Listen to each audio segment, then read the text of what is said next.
For years, an Ohio patient paid about $30 for the same kind of steroid injection from the same rheumatologist.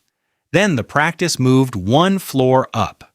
Her next bill, $1,394, including a $1,262 facility fee. Same doctor, same kind of treatment, same building. How can a doctor's visit produce a hospital charge, and could it happen to you? Her own share of that bill rose to $354.68. The injection had not suddenly become a radically different procedure. What changed was the billing status of the place where she received it. The clinic had been reclassified from an office-based setting to a hospital-based outpatient setting. And that distinction leads to something patients rarely see: the site of service. Take a traditional physician office. Under Medicare, the payment to the clinician generally includes the clinician's work and the practice expenses associated with delivering care in that office. Now move that service into a hospital outpatient department. The payment structure changes. The clinician can still be paid for the professional service, while the hospital can receive a separate payment for the facility resources used to deliver outpatient care. In simple terms, the office model bundles practice resources into the physician payment. The hospital outpatient model can split the clinician's work from the facility resources behind it. Those resources can include staff, equipment, supplies, rooms, and the infrastructure required to operate the hospital outpatient department.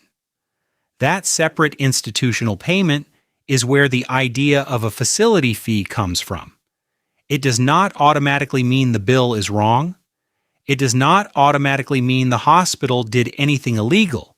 It means the system may be treating what looks to you like a doctor's visit as hospital outpatient care. And here is the part that makes this confusing.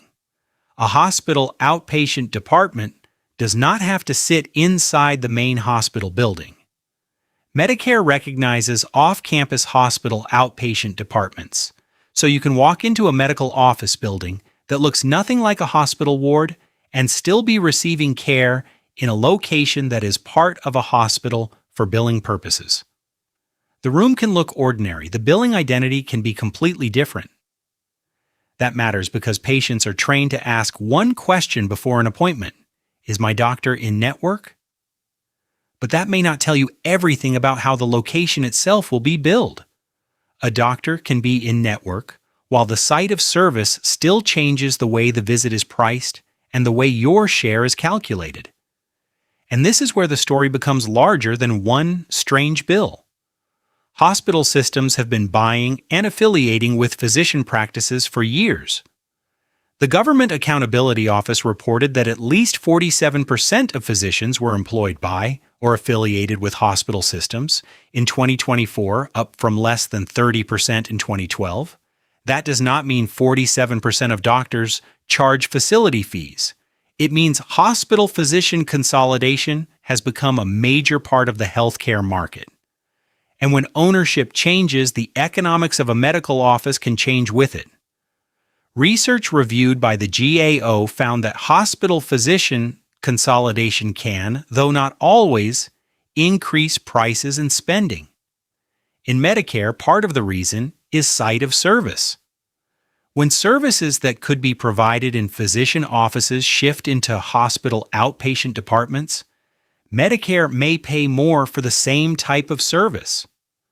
MedPAC estimated that the shift of office visits from physician offices into hospital outpatient departments increased traditional Medicare spending by $615 million and beneficiary cost sharing by $150 million between 2015 and 2019.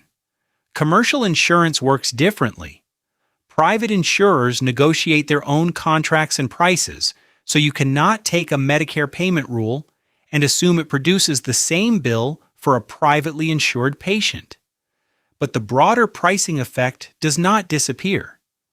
The GAO found that studies of commercially insured patients generally showed higher negotiated prices after hospital-physician consolidation. One study found office visit prices rose 17% after physicians consolidated with hospitals. That is not a universal 17% surcharge. It is one study inside a larger body of evidence. The point is simpler. Who owns the practice can affect the price even when the care still feels like a normal doctor visit. At this point, the obvious solution sounds easy. If the medical service is the same, just pay the same amount wherever it happens. That idea is called site-neutral payment. The logic is straightforward.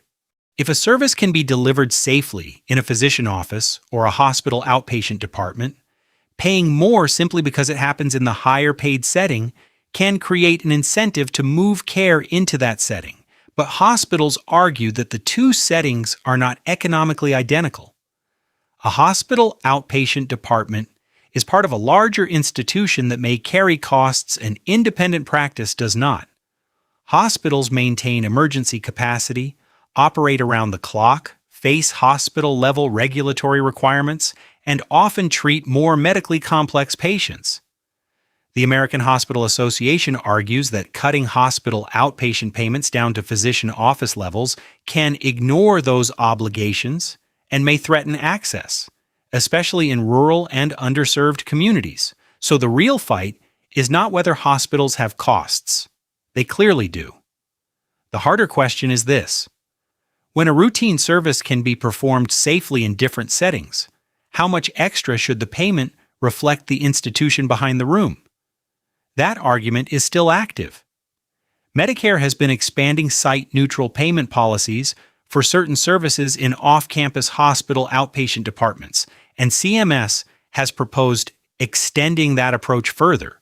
In other words, the payment system itself is still trying to answer the same question the patient sees on the bill. When should the location change the price? For the person making an appointment, there is a much simpler lesson. Do not treat in-network as the only pricing question. Before routine outpatient care, there are 3 separate things worth asking. Is this location an independent physician office or a hospital outpatient department? Will there be a separate facility charge or hospital outpatient coinsurance? And what does my insurer estimate I will owe at this specific location? Those questions will not guarantee a perfect price. Commercial contracts vary. The exact service may change.